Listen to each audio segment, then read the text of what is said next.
3। Good morning student. आज हम आपकी पाठ्य पुस्तक काव्य मंजरी के लेसन 1 जो कबीर दास जी द्वारा रचित है साखी के पद की व्याख्या करूंगा, लेकिन उससे पहले कवि परिचय जान लीजिए। कबीर दास जी हिंदी की संत काव्य धारा की निर्गुण शाखा के प्रमुख कवि हैं। इनका जन्म सन 1398 ईस्वी में काशी में हुआ था और देहांत सन 1495 ईस्वी में हुआ था। कबीर दास जी ने विधिवत शिक्षा प्राप्त नहीं की थी, परंतु सत्संग, पर्यटन तथा अनुभव से इन्होंने ज्ञान प्राप्त किया था। ये रामानंद के शिष्य थे। कबीर दास जी ने पदों और साखियों की रचना की है, जो मुख्यतः कबीर ग्रंथावली में संग्रहित है। कबीर पंथियों के अनुसार बीजक ही कबीर की रचनाओं का प्रमाणिक संग्रह है। कबीर की कुछ रचनाएं गुरु ग्रंथ साहब में भी संकलित हैं।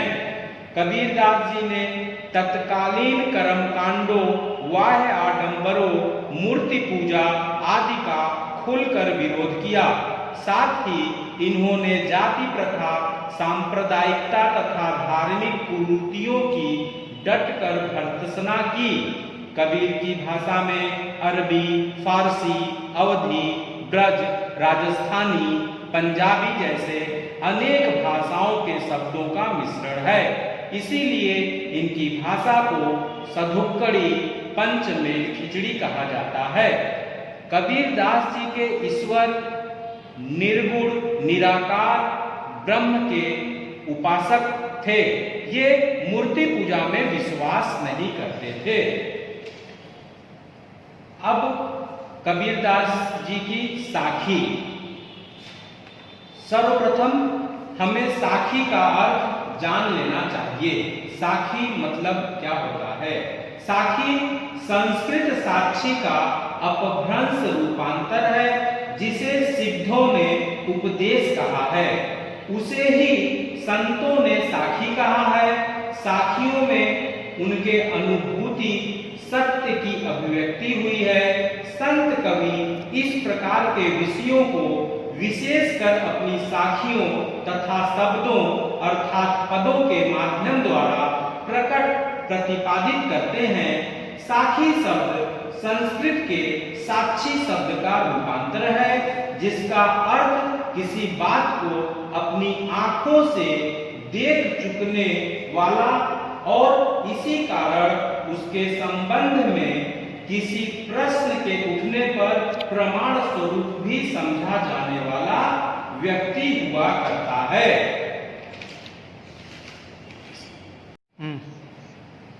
अगला पद है, जो रोऊं तो बल घटै, हंसौ तो राम रिसाई, मन ही माही विसृणा, ज्यों गुड़ काठही खाई। पर्वती पर्वती मैं फिरिया, नैन गवाइये रोई, सो बूटी पाऊ नहीं, जाते जीवनी होई। आया था संसार में, देखण को बहुरूप, कहे कबीरा संत हो, पड़ी गया नजरी अनूप। जब मैं था तब हरि नहीं, अब हरि है मैं नाही, सब अधियारा मिट गया, जब दीपक देखा माही। तन को जोगी सब करे, मन को विरला कोई, सब विधि सहजय पाइये, जे मन जोगी होई। जो रोऊं तो बल घटै, हंसो तो राम रिसाई, मन ही माही विसृणा, ज्यों गुड़ काठही खाई। उपर्युक्त साखी में कबीर दास जी अपनी तथा अपने हृदय की विचित्र स्थिति का वर्णन करते हुए कह रहे हैं कि यदि वह रोते हैं तो बल घटता है, अर्थात प्रेम की शक्ति कम होती है, और अगर वो हंसते हैं तो उनके ईश्वर नाराज हो जाते हैं।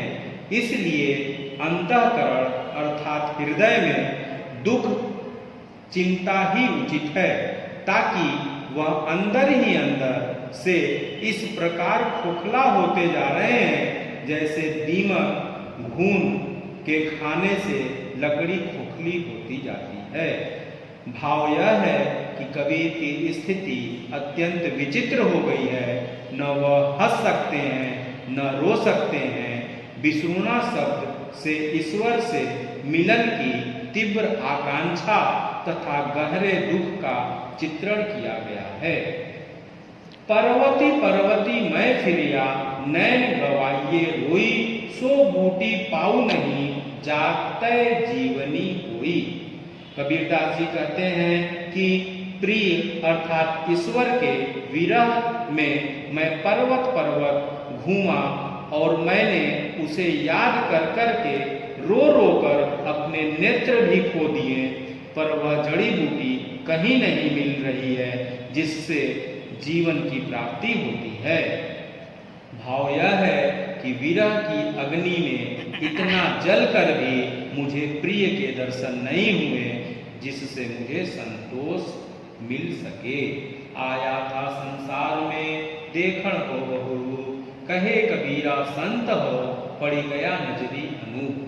कबीरदास जी कहते हैं कि इस संसार में मैं अपनी वासनाओं से प्रेरित होकर अनेक रूप देखने को आया था, पर हे संतों, यहाँ पर गुरु की कृपा से अनुपम रूप अर्थात परम तत्व के दर्शन हो गए।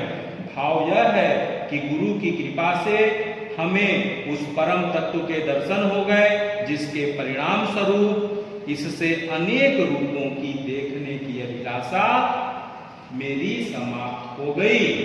जब मैं था तब हरि नहीं, अब हरि है मैं नाही, सब अंधियारा मिट गया, जब दीपक देखा नाही।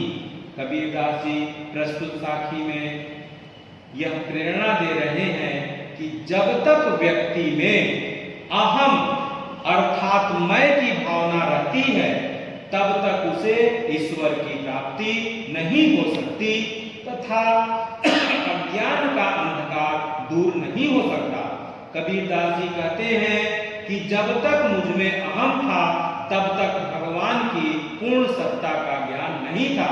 अतः मेरे लिए हरि नहीं थे अर्थात ईश्वर नहीं थे। जब मुझे ईश्वर को सर्वव्यापकता तथा जीव एवं ब्रह्म की एकता का ज्ञान हो गया, तो अब केवल हरि ही हमारे अंदर रह गए। मेरा अहम, मेरा अहंकार मिट गया अर्थात मेरा अहम ईश्वर में विलीन हो गया तथा उस परम ज्योति के दर्शन से मेरे अज्ञान का सारा अंधेरा दूर हो गया। भाव यह है कि अहम और ईश्वर दोनों एक साथ नहीं रह सकते। ईश्वर का ज्ञान होते ही व्यक्ति का अहम स्वतः अपने आप नष्ट हो जाता है तथा उसका अज्ञान भी मिट जाता है। तन को जोगी सब करे, मन को विरला कोई, सब विधि सहज पाइए, जे मन जोगी होई। उपर्युक्त साखी में कबीरदास जी कह रहे हैं कि सहज साधना से ही सब सिद्धियां प्राप्त होती हैं, योगियों की भांति दिखावा करने से नहीं। कबीरदास जी कहते हैं कि ईश्वर और योगियों जैसी वेशभूषा को कबीरदास जी उपर्युक्त दोहे में कह रहे हैं कि शरीर पर योगियों जैसी वेशभूषा तो चाहे कोई भी धारण कर सकता है, परंतु सच्चे वैराग्य के द्वारा मन का कोई विरला ही योगी बन सकता है। जिसका मन सच्चे योग को धारण कर लेता है, उसे सब प्रकार की सिद्धियां सहज ही प्राप्त हो सकती हैं। भाव यह है कि ढोंग दिखावा करने से हमें कुछ भी प्राप्त नहीं होता। साखी पीछे लागा जाई था, लोक वेद के साथी, आ गए थे सतगुरु मिलिया, दीपक दिया आथी। कबीर बादल प्रेम का हम पर बरखा आई, अंतरी भीगी आत्मा हरि भई बनराई। बांसुरी सुख ना रैणी सुख, ना सुख सपन ही माही, कबीर बिछुतिया राम सु, नासुक धूप न छा। मुआ पीछे जिन मिले कहे कबीरा राम, पाथर घाटा लौ सब तब पारस कोड़े काम। अखड़ियां झाई पड़ी पंथ निहारी निहारी, जिभड़ियां छाला पड़या राम पुकारी पुकारी। पाठ्य पुस्तक काव्य मंजरी में के साखी नामक पाठ में कबीर दास जी की 10 साखियां संकलित हैं।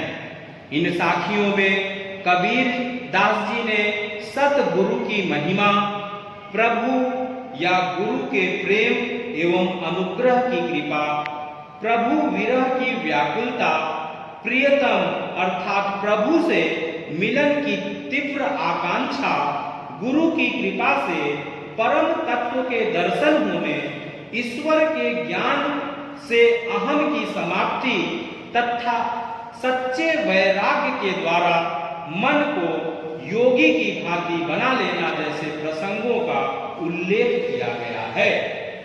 पीछे लागा जाई था लोक वेद के साथी, आ गए थे सतगुरु मिलिया दीपक दिया हाथी। कबीरदास जी कहते हैं कि मैं भी अन्य सामान्य लोगों की तरह ही लोक एवं वेद की परंपरा में सांसारिक मोह माया में बंधा हुआ था, अर्थात संसार में मैं भटक रहा था। मार्ग में सामने से आ गए थे सतगुरु मिलिया दीपक दिया हाथी।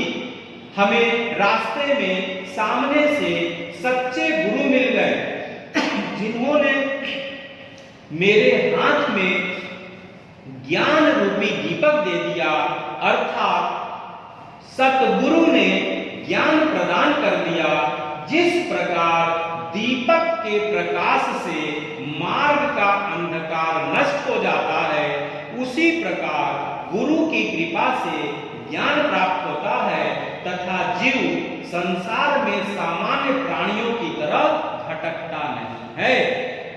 कबीर बादल प्रेम का हम पर बरखा आई, अंतरी भीगी आत्मा हरि भई बदलाई। आगे के पद में कबीरदास जी कहते हैं कि प्रभु अथवा गुरु के प्रेम एवं अनुग्रह कृपा का बादल हम पर बरस गया।